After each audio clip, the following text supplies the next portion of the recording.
What's up, Bromies? Welcome back to Arroyo Office Hours.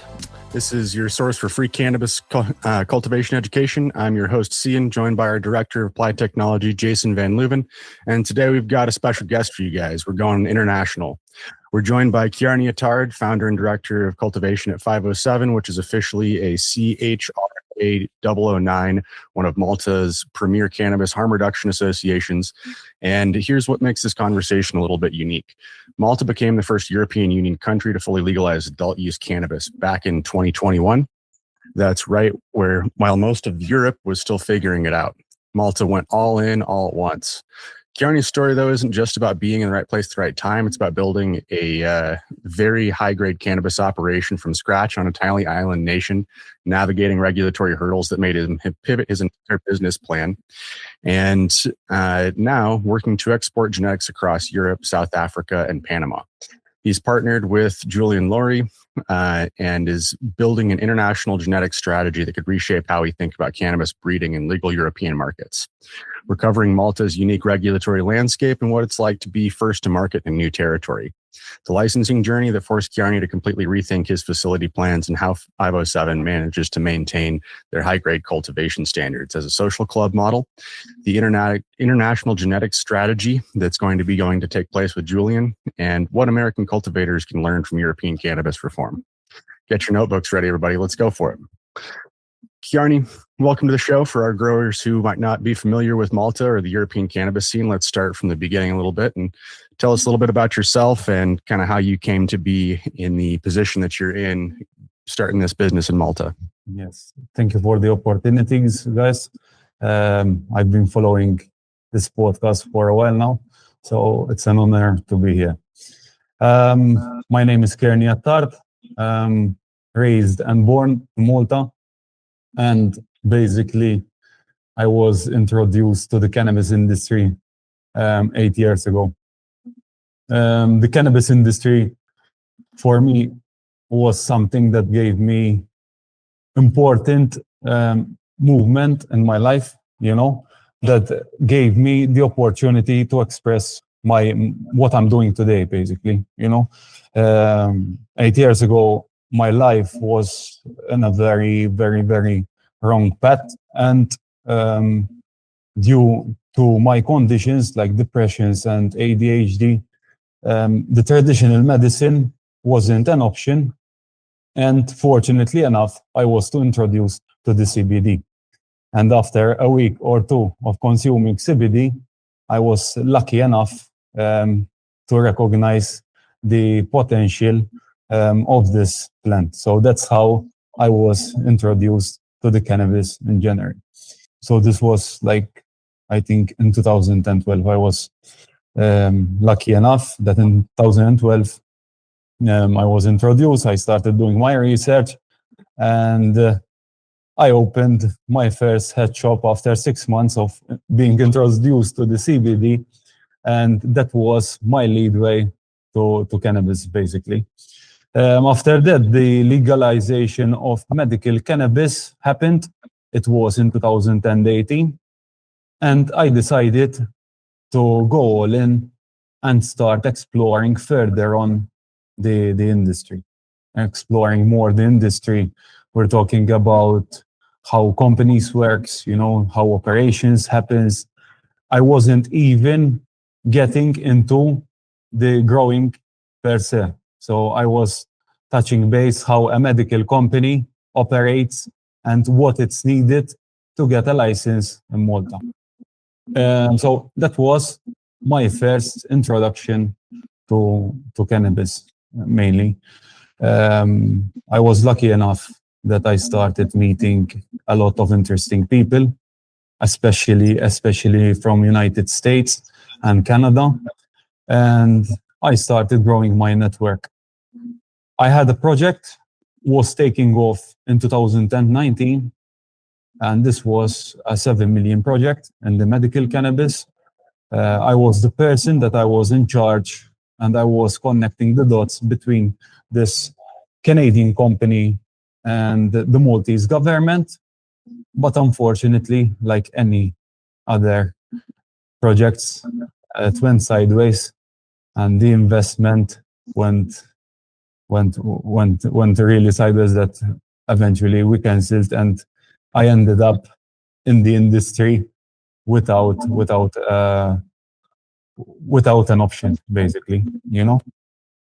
In the meantime, I kept on going and I kept on working on my network and kept on building my knowledge in the industry, because I was still, I think, 26 back then. You know, I was going to conferences, just dressing corporate, you know, trying to make calls, sending hundreds of emails, not getting any replies, you know, see how the chains works, how Canada's working, America, you know, different legislations and whatsoever. I knew that Malta was moving towards legalizing the cannabis, so that was a plus for me.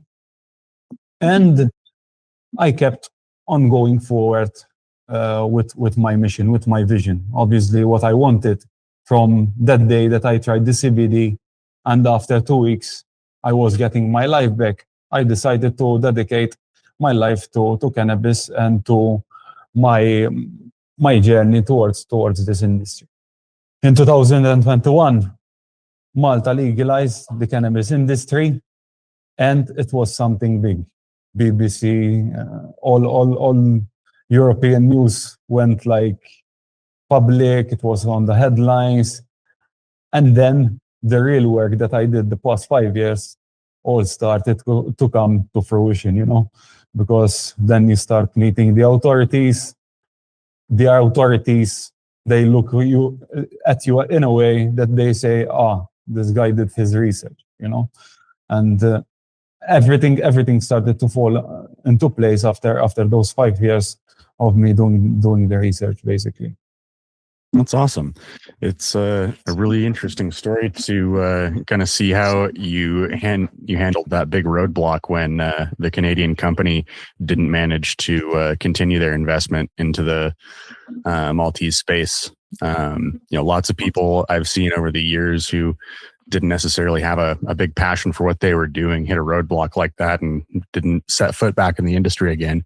So it's cool to see that wasn't necessarily that wasn't an ending for you. That was a catalyst for you to keep going and build something.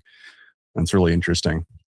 So for our listeners who might not really understand the significance of Malta being the first EU country to legalize cannabis fully for adult use, can you explain a little bit about how big of a deal that was for Malta to be the first in line?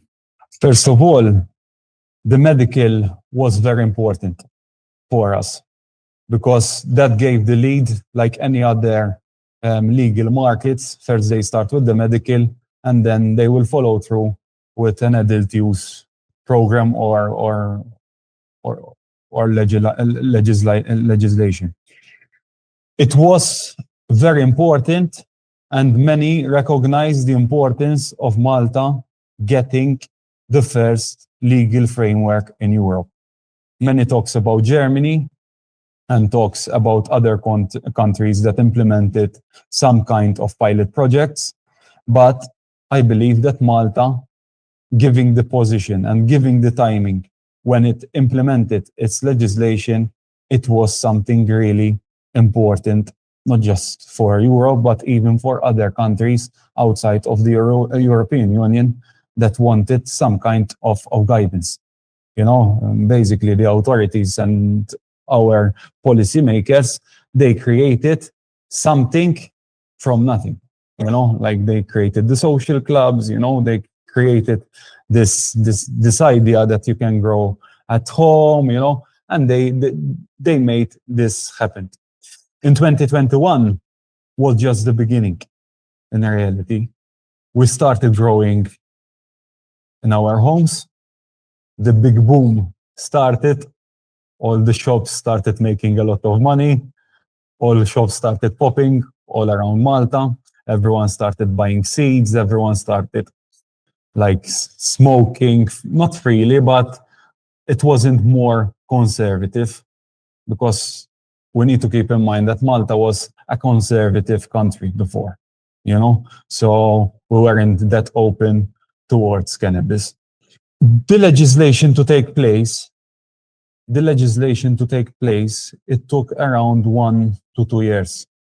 There was the authorities that was set in 2021, but they didn't have a guidelines how the license was going to be obtained. So we had a 1 to 2 year leeway before the government started to issuing and getting out how we're going to start applying for the licenses. So it's definitely a multi-step process, you guys. Yeah, and you had a little bit of runway to start kind of getting your ducks in order. Maybe that's an American phrase, but to be ready for when it did release. Yes. In 2021, I had a team, but prior to 2021, I was already obviously making my homework and gathering all the information when it comes to operation of a facility, like a medical cannabis facility. You know, you need to do the SOPs, you need to do all the paperwork. So that was already in place. In 2021, when the legislation happened, if I'm not mistaken, it was on the 18th December. On the 19th December, I called several friends and I told them, listen, we need to meet because we have a project to work on. And it was like the first step. We did create a 300-page operational plan before everything was set in stone by the government. And we started meeting the government with the first chairperson, Mariella Demek, and we showed our interest that we will be one of the first clubs that we wanted to open this kind of social club. Like anything else, when you're getting yourself in too much details, sometimes it's worse than limiting or, you know, make it less fancy in reality. So we had some hurdles there as well when it comes to, because I like to do everything when it comes to paperwork, to when it comes to growing, when it comes to facility building. You know, we try to do everything up to the top quality possible. And then I started my journey, obviously, to get the funding. I was doing like 1-2 meetings a week. Meeting people, sharks, meeting regular people, you know, trying to get the feel. You know, you do 2 meetings and then that meeting fails or you're not getting the answers. So you're having a lot up and downs while you're going. I was a little bit ambitious in the beginning. Not in the beginning. I mean, my project is ambition, you know. It's all based on something bigger than I am today. But eventually, then we found our investor. And we started our licensing process. I was going to say, it's not very often do we get to talk to someone that has their hands in every aspect of the grow operation. I mean, we get lots of people that are just dug into the plants, doing a great job, you know, utilizing data, making the best of all of their agronomic operations. We've talked to, you know, a few people at the other show, the corner office. They a lot of times into operators and investors, and so it's a real opportunity to have the perspective of every aspect that you're bringing to the board here. I was kind of lucky as well because I had 8 years, and my obsession was, and from the beginning, that I wanted to be available in every point of the industry. So if it's marketing, I'm well into in marketing. Today, if we're doing the website for the 507, I'm being involved in every meeting for the website. If we're doing a program that I shared with Jason earlier last year about crop steering, a calculator that creates the dry bags automatically, I'm involved with my IT guys, you know, thanks to Nicholas and the team, and we're creating this. So I'm trying to involve myself as much as possible.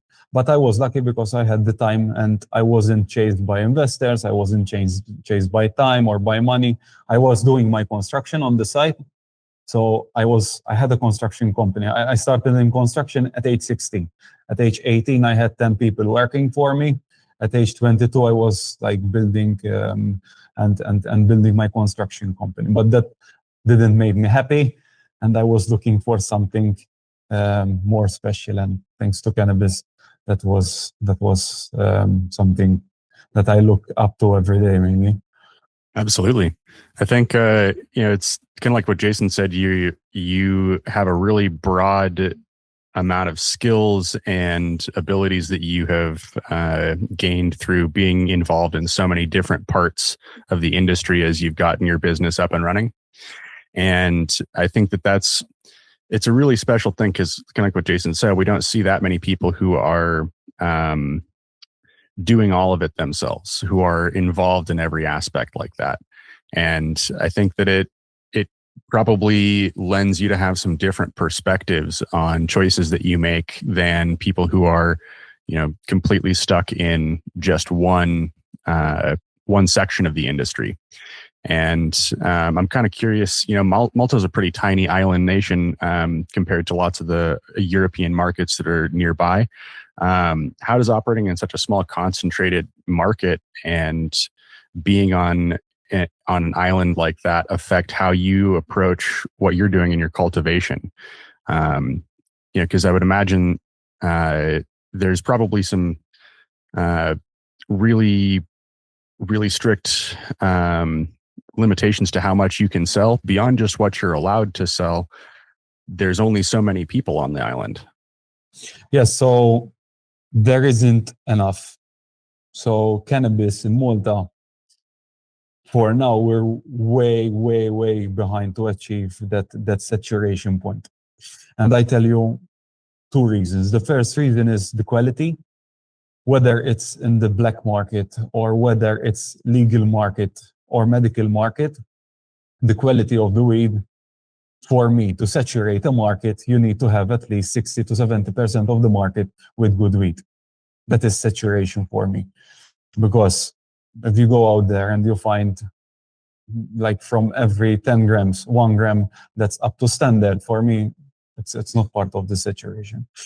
The other part is, in Malta, we have around 800,000 people, okay?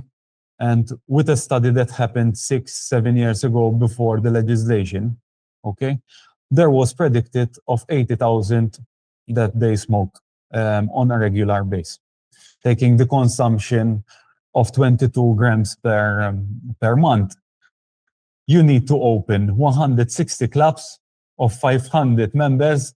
That's almost 800 to 1 million euro investment each club. So that's a big amount.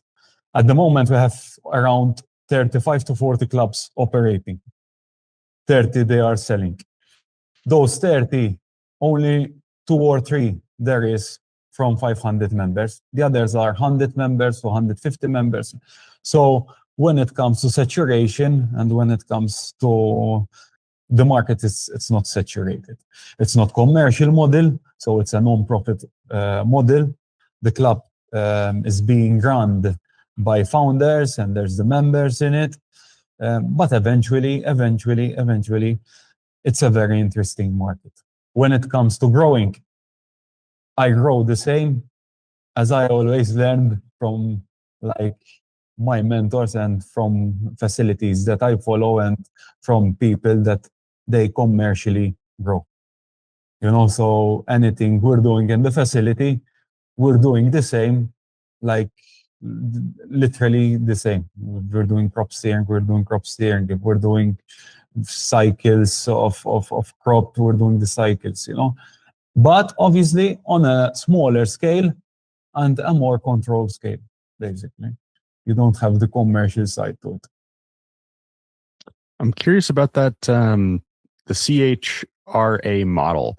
So it's a harm reduction model that's based around a club, essentially, right? Can you tell me a little bit more about that and how A, how Malta arrived at that model, and B, how it's working out in practice?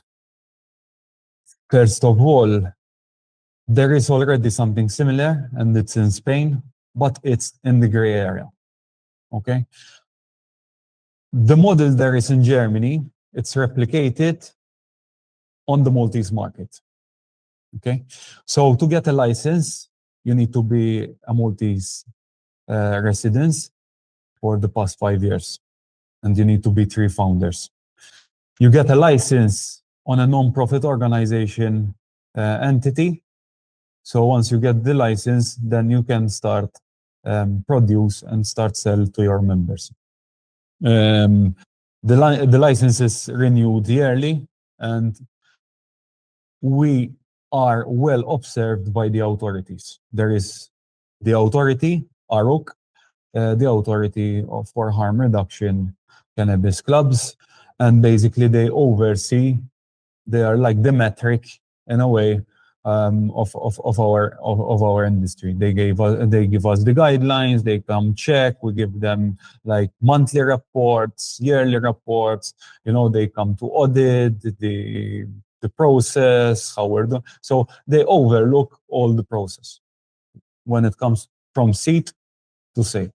The home grow, you can grow up to 4 plants. And you can save home, you can dry up to 50 grams. So that is the limit at the moment. But eventually, there is people that trying to arrange, and with the help of politicians, try to arrange that legislation from that point of view. Because 50 grams for someone that smokes and for someone that regularly smoking weed, that's a very minimum amount. Interesting. So you're saying about 2 months, if they're at 22 grams is a typical or as a usual consumer. Yes. But then you have client that the first 50 grams, he will get them in the first week, so. But that is the 22 grams. That is like an average that we're seeing from all clubs at the moment. And from all clubs. You and you guys are tagging your plants, serial number, you log in pesticide applications, all the stuff we're used to stateside? We don't. They are not telling us to do so, but we do so. So we tag our plants because obviously it's part of the protocol, and I want to be ready for when that time will arrive, because eventually, every authority always gradually get better and better, and they want more compliance and they want more overview of what's happening. When it comes to testing, we have testing as well, and we have microbial, we have heavy metals, we have THC, cannabinoid profiling. Now they're going to introduce terpene profile. So we test almost every batch. There is a protocol. We have a quality control guy who takes care of that section. That is one of the sections that I don't know well enough on, but eventually I have a person that's well into it. But eventually there is clubs who have only 100 members that they grow in a camp. There is clubs who spend around 100 to 200,000 to cater for 200 members. And then there is clubs that spend over 500,000 to achieve high quality operations that always reflects in the end product. It always reflects when you have a facility that's well executed, well designed, well installed, and well run. It always reflects in the end product of the club or the social club running or selling that weed. Yeah, and one of the things that has always stood out for me since I met you was just how involved you are in the international community. I see you posted on forums. Obviously, you and I have had just a few chats in the past where the publicity that you're bringing to your facility, is that helpful at your scale? Is that where you get some amount of knowledge? How does that community play part in the success that you've found? Without the community, I wouldn't be here today. The first MJ Biz I went to, I met my first buddy, Mike Howard from Faven. It's been like 5 years. We talk every day, from Mike, then I got another contact, and your network always expanding and expanding and expanding. At the end of the day, I'm on a small island with big dreams. So I need to find a way how I'm going to export what we're building here, and we're always trying to do collabs, like in reality, I feel that I'm collabing with Araya because I'm feeding knowledge that I've learned through the past years to my other colleagues that have other clubs, So we're always trying, obviously, to get more people like Julian from TH Seeds, that we're having a direct collaboration with him. He moved to Malta. He's working with us. I see him every day. He's a big individual in the industry that I look up to, that I used to look up to before the industry, before I am who I am today, and now I'm working with. 507, I would like to export it at a later stage. I would like to take it out there. But mainly, I'm going to work on myself and getting myself more into the community and explore more what I can give back to this lovely industry, like the knowledge that I've learned, the knowledge that I managed to gather the past 2 years in the Maltese market, and how we can implement it, for example, in the German market, because the German market have something similar to our market. So yes, I'm looking forward to that as well, Jason. That's really cool, Kearny. I always kind of love the communal aspect of the cannabis industry. I think, a lot of us especially who have gotten into it between, 5 and 10 years ago, it's all we had in terms of a good resource at the time to really start learning and getting more involved. And looking back at my own journey, I am really impressed with how much dedication and how much persistence that you showed in what you're doing, because I know so many people that saw a lot of these barriers and they had more access. They had an easier time getting all of their equipment and nutrients and licensure, and they somewhere along the line decided they didn't want to keep pushing as hard. So it's really it's refreshing to meet more people like yourself that face a lot of these challenges that are unique to your situation, running such a high quality facility in a place where there's limited knowledge around you. There's no people right next to you to lean on for cultivation support and knowledge, and you had to kind of look to some of those outside resources, kind of like what you were talking about with your investment push earlier. You had to look outside for a long time and just kind of see what came to you. So I think that's a really because before I mentioned the investor push, but eventually before we got the license and the investor bailed on us the second as we got the license. So we had to start from the beginning, so there was more failures. And when we managed to get the facility, build the facility, get the funding, new investors, because investors takes time and they are really picky.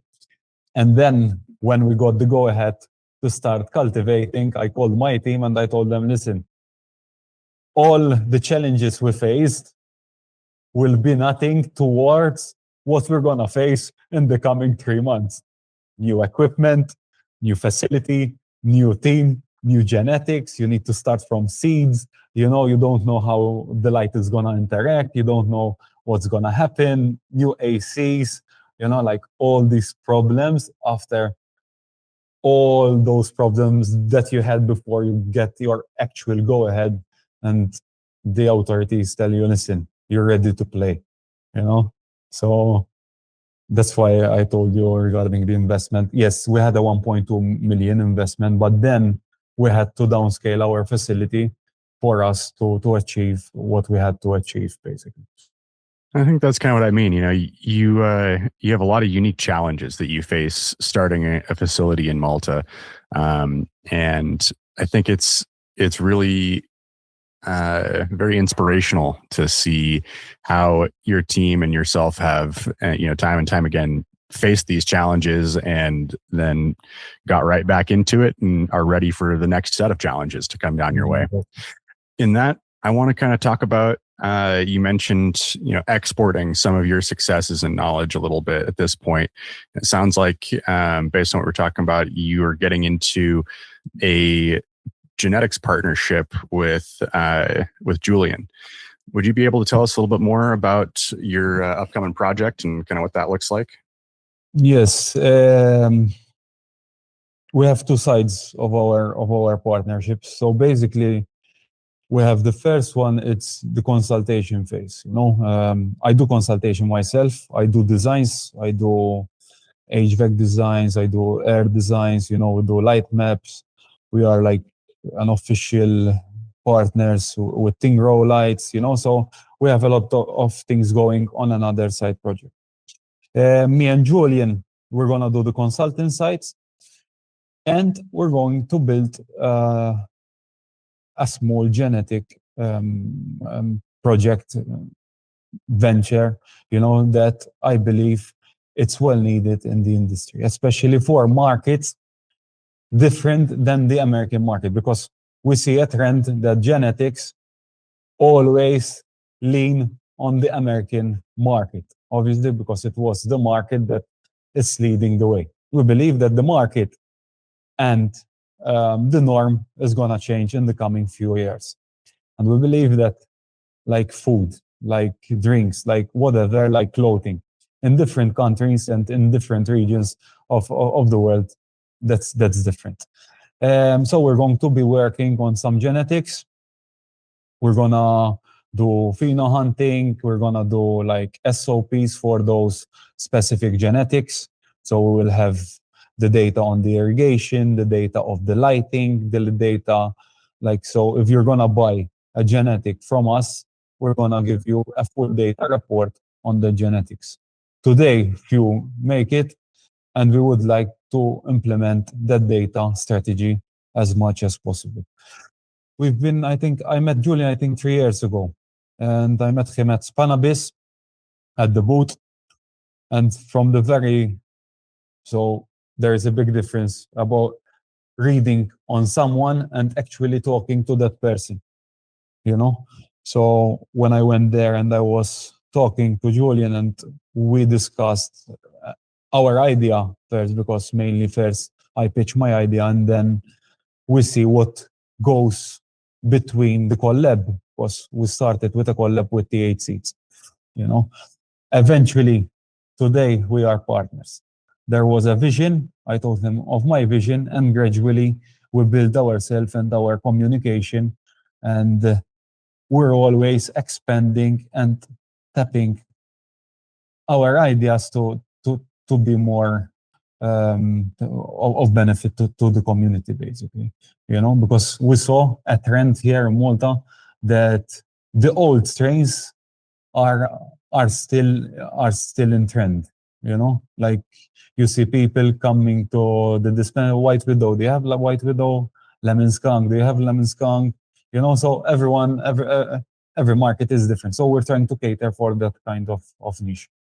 Oh, that's awesome. Hey, in some of our markets, we've seen, like California, probably most recently, we've seen a little bit of resurgence of some of those older strains. Up here, Washington side, it hasn't been necessarily nearly as dynamic as the move out of those. I'm wondering if the high demand keeps it from having to be quite as competitive genetically in coming out with the new. Yeah, I think so. And I think so. It's going to be that way.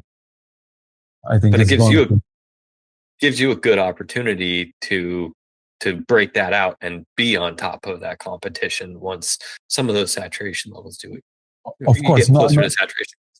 Not even not just locally. When I say exporting ourselves as a brand, we're going to export something even for other markets. And like clothing, you're always 1 year before the trend. Yesterday I was with Julian in his kitchen, and he opened his seeds from 2025, and I'm telling you, there was like hundreds of thousands of different crosses, and it's like mind-blowing just to see, and just even to imagine, because these are all crosses that or are unreleased, no one have ever grown or not even thinking of crossing. It's mind-blowing, and it's mind-blowing. And I feel super, super, super grateful that I have people like Julian, for example, from the genetic side, because then we have the hash side that we had done a collab with someone and the industry that's quite famous. So yes, this is amazing. Well, and you're in kind of an ideal spot, positioned in the market to be able to, be a leader in the genetic space. I think in the European markets, by positioning yourself as a company and as a brand that's going to be, holding on to and promoting some of those cultivars that you guys are housing that are, like you said, not grown, that aren't conventional crosses, that aren't things that people have thought about as much. And sometimes those experiments are where we get some of the most interesting new cultivars that pop out.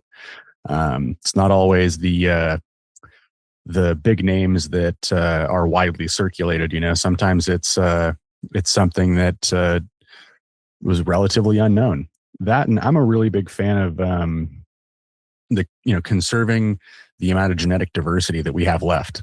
I think the U.S. has been a little bit of a hard market for that, as a result of the big candy trend and the purple trend. It seems like our genetic diversity narrowed pretty substantially over the last couple of years. And hearing that, places are still holding on to stocks of relatively unknown genetics is really encouraging, because I think that means that we're going to start seeing some of that genetic diversity come back around. And I think that feeds into your model, what you're talking about. Each new area, each place is going to have a little bit of their own cultural flavor on what they prefer in terms of cultivars and strains. And I think that that's going to play to your advantage ultimately. Yes. And people like Julian, in their arsenal, they have these people have been thinking from 30 years ago, where they want to go, how they think. In every industry, there is, I call it the pyramid, you start from the bottom and you go slowly, slowly, slowly, slowly. Then when you get up of the pyramid, you're meeting people that they are really, really, really, really interesting, and the way they think and the way they position themselves and how hard working these people, not today, but the past 30 years, how passionate and how dedicated. That's why they possess some special materials, some special position in the industry, so it's all about hard work and hard work. You also mentioned that you guys are looking to expand into other markets. So obviously Europe, being that it's close by, also looked like potentially expansion plans for South Africa and then Panama potentially. Is that right? Yes. So I have a couple of friends, not their friends mainly. They were one of the first people that I met in the industry as well, from MJ Biz, and we built a relationship throughout the years, giving the position and the medical status of cannabis in Malta. Countries like Panama and South Africa always intend to lean towards the Maltese corporate structure for many reasons. First of all, logistically, Malta is in the middle of between Africa and Europe. So logistically, over there, you have a plus. Secondly, because of the corporate tax that implies on foreign countries, this is all from the medical side, okay? Companies like these, they need guidance and they need representatives from the European to put their name out there. So that is the way how we're going to be expanding and collabing with such companies. Me personally, and other projects that I have with Julian, we will be tapping even the medical market, not just the recreational per se. Right. I think that's very interesting. And even Morocco. We have a project in Morocco, a very interesting project, and we're looking forward to it. We're hoping to go next February to see how it's going to be implemented and stuff. But we did like the market research. We're well underway on the project as well. It's fascinating. And were those just opportunities that popped across your lap as a result of their similarities to the way the Maltese structure is happening, or just new business connections that popped up? I'm just kind of curious how you found these opportunities in places like South Africa and Panama. They call me, it's a joke between the group, they call me the Prince of Malta.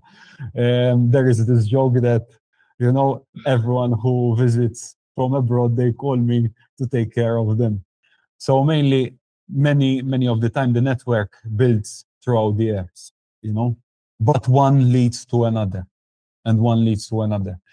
And we saw a fluctuation of interest after we opened our facility.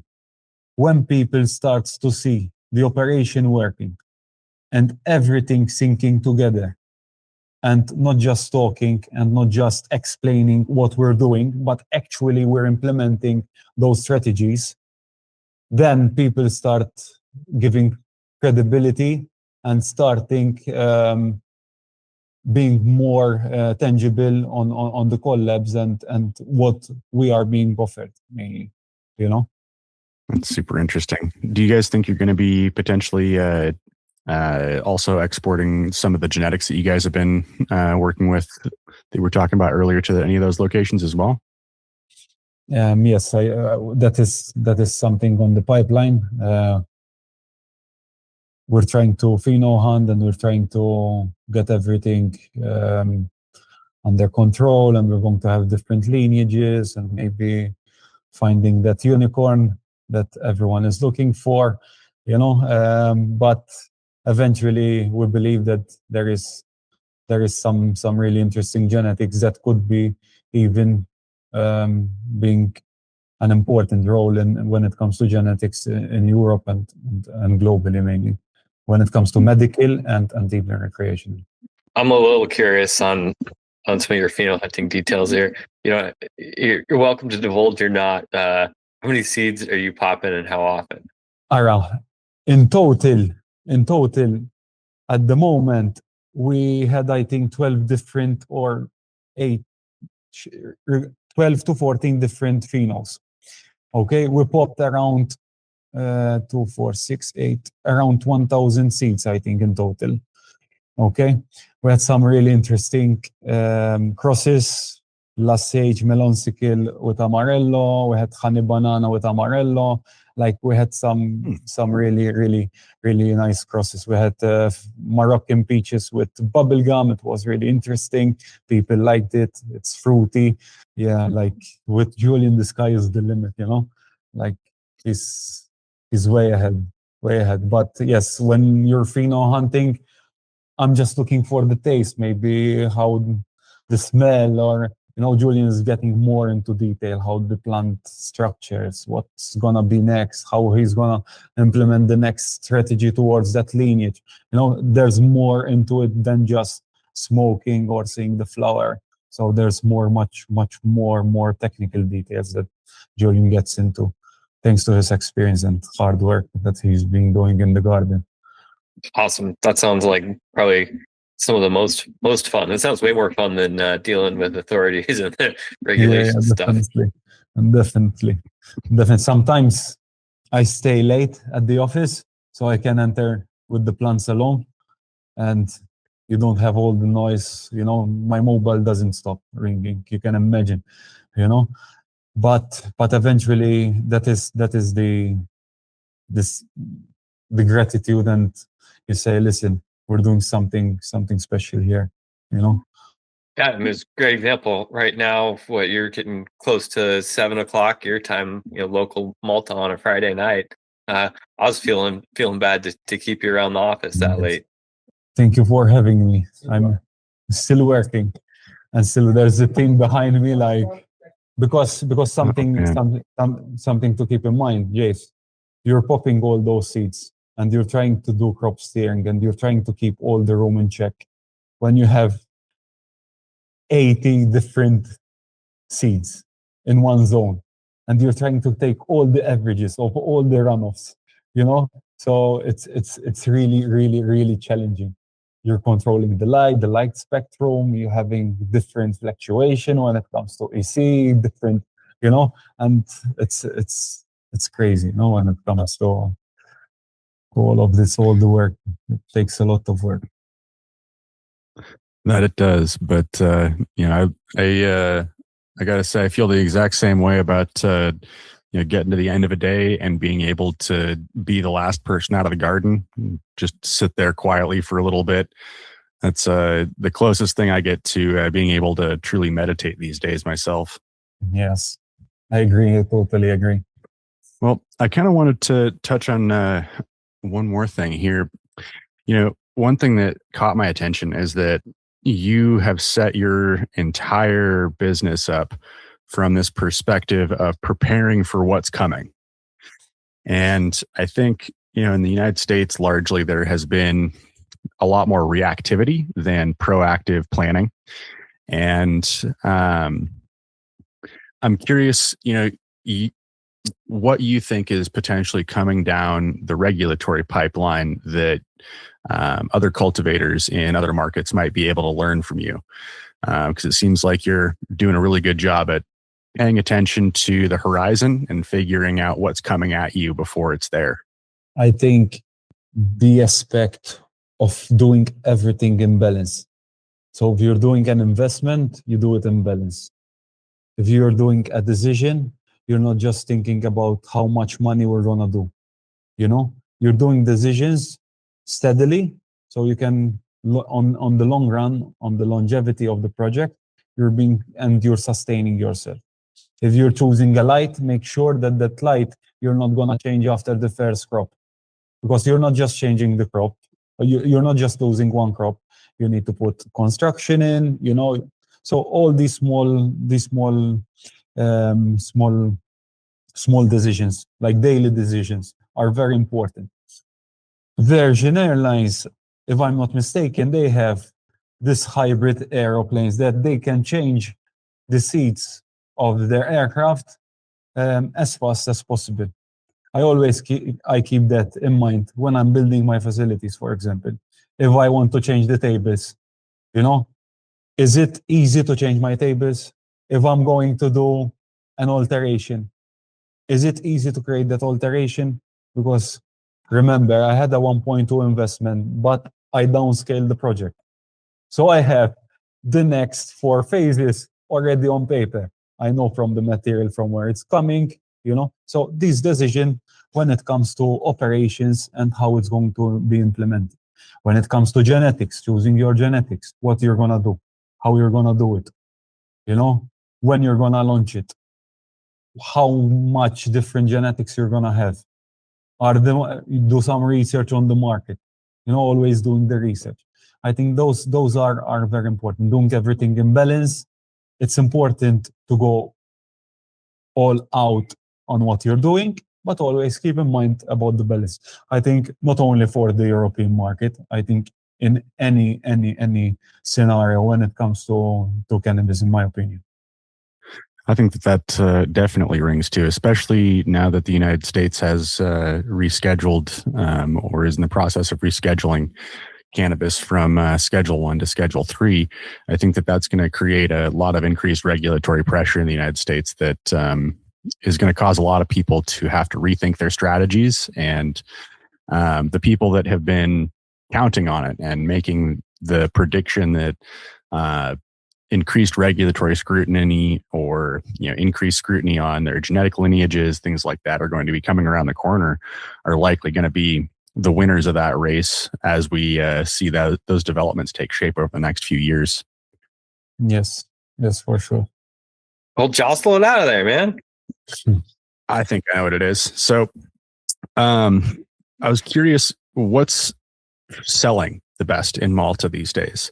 What do people buy? Are they buying pre-rolls? Are they buying their couple of grams that they're allowed to?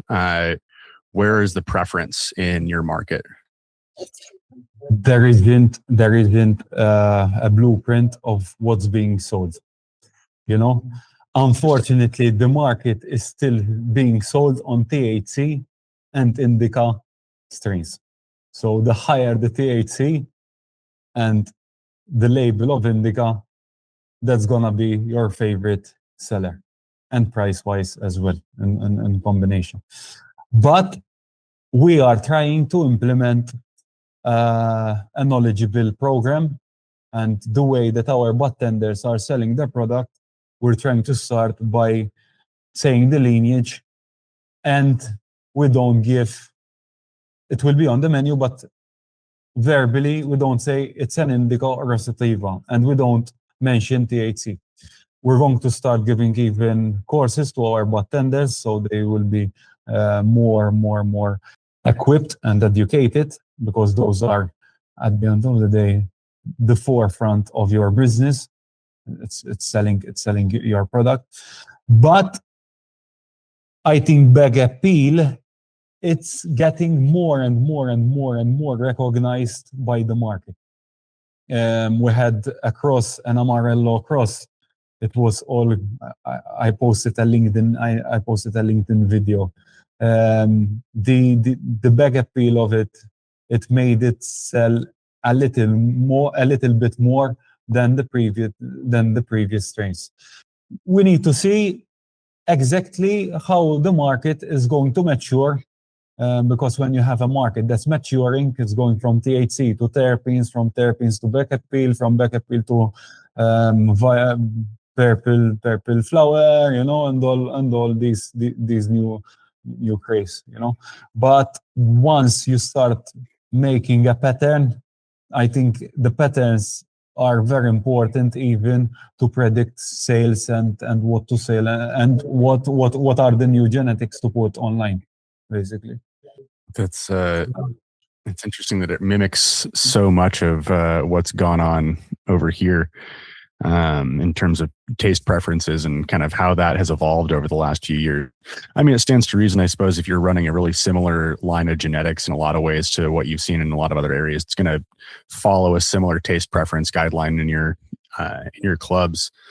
I remember seeing something just the other day, and I think it was Anna Riley from CAM talking about how one of the biggest things that she's realized recently was I think it was that her lowest priced SKU in her dispensaries was a big hole for a while, and that if she focused a little bit more on making sure that the quality of her lowest price SKU inside those dispensaries was meeting a higher quality standard closer to what she was trying to sell the majority of, more pristine A quality bags for, that it helped to kind of bridge the gap between your entry level consumer and the people who are going to be coming back as repeat customers on a regular basis. And I thought that was such an interesting take on it before, because I think, across the US, that's kind of been an area where people have decided to neglect their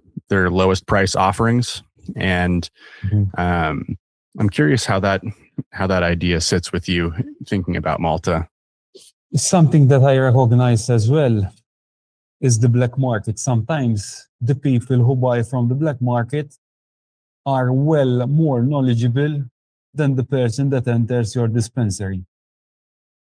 Like they're asking more questions there, because I did my research in the black market as well. That is part of my research market that I did. They are more knowledgeable, and sometimes not you teach them, but they teach you, obviously, because they're being more knowledgeable. But yes, I think the market still needs to be stabilized, and I think we're still in the early stages. Just to say, listen, that strain is gonna, like runs, for example. We know that America runs, it's still there, and it always have her name rechanged, and it's still there on the market, So, but yes, quality, it's important as well. Yeah, people from the black market probably have more options than just what's in the store there, and there's a good chance they've encountered a lot of different strains than what's just available. You said you've got like what? Would you say 14 or 18 on the shelf? Unfortunately, we went sold out. So we had a funny story. So I projected our 22 per gram. We had a stock for 6 months, and because of the demand for 507, we had to close after 2 months in operation. We popped some seeds that they weren't from our selection, but we had another breeder that we were working with, and we didn't got the right information, and they were 12, 14 weekers, and we went a little bit sideways when it comes to production. Always there's a challenge on a daily encounter. But yes, the black market have much more options from where to choose. At the moment, I'm closed as 507 because I need my product to be finished because we're doing seed to sale. If you're in the black market, you just call whoever you want to call and you get your new strain weekly or every 3 days. But yes. You're growing 2 flower rooms, is that right? Yes, we have 2 flowering rooms, 8 different zones. There is like 7.2 square meters each zone, 45 to 80 plants each table. Because obviously from seeds you need to give a little bit more veg, you know. You need to always. Yeah, you got to run a pretty tight cycle in order to try and keep up with the demand you've generated. You gotcha. Exactly. The good problems to have. Always. We're getting close to the end of our hour, but hey, Kearny, I had a specific question for you. If someone listening is thinking about entering an emerging cannabis market out there and is trying to get themselves off the ground in a similar fashion to what you have accomplished, what do you think you'd be telling them as one of your number one pieces of advice to them? Never give up, and always never give up. There's gonna be 100,000 problems every day, like challenges every day, you know. And sometimes the smallest challenges are the most that keeps you behind. But eventually, if you really want it and you really like the plant, as you say you do, you're gonna achieve what you have on paper, you know. And every morning you say, listen, I want to get into this industry. I started in this industry with my head shop. After my head shop, I opened a small CBD company. I used to get CBD from a legal market, and I used to package it myself and sell it white label. You know, so the industry is huge, and there is opportunities for everyone. So, all right, if you like growing, you might find it difficult to find somewhere to grow in a non-legal country, but eventually there is jobs that you can start, you know, in the cannabis, and then you keep on like expanding and exploring the industry. That's great advice. Be persistent and don't let those challenges become your roadblock that lets you stop what you're doing and stop chasing your dream. Exactly. It's very important. Well, Jason, you have any closing questions for him? Just super excited to spend the time with you. Always great to see you. And maybe one of these days I'll get the chance to drop by Malta. It looks like a nice place to be. Yeah, everyone is welcome. I mean, you, Jason, Kane, anyone, even you can hit me up on my socials. Like, everyone is welcome to meet me in Malta, you know. I'm always welcoming people, and, you know, like showing around and getting some good food and seeing some historic places in Malta. I'm always. That's awesome, Kearny. I think if either of us make it out to Malta, we'll be sure to look you up. And if the place in Panama gets off the ground, give me a shout. I'd love to make it down. I'm down there a couple times a year to go visit my mom. So if you guys end up kicking that off the ground, let me know. I'll come meet you down in Central America. Perfect. Thank you for your time, guys. And it was an honor to be on the podcast. Thank you for coming on with us today, Kearny. All right, Grummies, that's a wrap on today's episode. Huge thanks to Kearny Attard from 507 in Malta for giving us this incredible look at his European cannabis cultivation business and what it's like to be first to market in a brand new legal territory, I should say.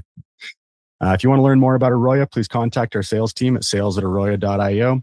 You can also shoot in questions to sales@arroyo.io or info@arroyo.io in order to get questions to Jason or I to throw into the show.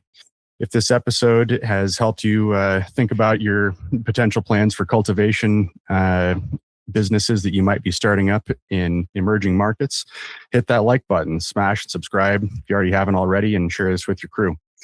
Your questions drive the show. So if you guys have any thoughts or questions about the show today, or any questions about cultivation or science, throw them in the comments, the DMs, or email us at that sales@arroyo.io email address. If you guys like the show, please follow and review wherever you're tuning in today. And remember, if you have any other little thoughts or questions, to drop them in and send them, because that's going to be what keeps our show going and gives us the ability to bring you guys new cultivation questions and answers that you guys are interested in. Thanks so much for tuning in today. Thank you, guys.